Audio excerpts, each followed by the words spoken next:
శ్రావణమాసపు శుక్రవారమున తల్లి వరలక్ష్మి శ్రద్ధకని శుభవ్రతమును సేతుము తల్లి వరలక్ష్మి.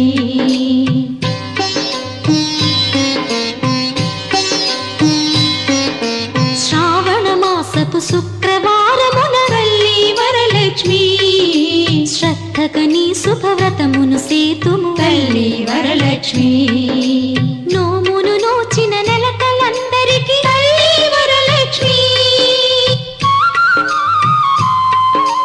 నోమును నోచిన నెలకలందరికీ తల్లి వరలక్ష్మి. ఐదో తనమును అనుగ్రహింతువు తల్లి వరలక్ష్మి. తల్లి వరలక్ష్మి తల్లి వరలక్ష్మి తల్లి వరలక్ష్మి.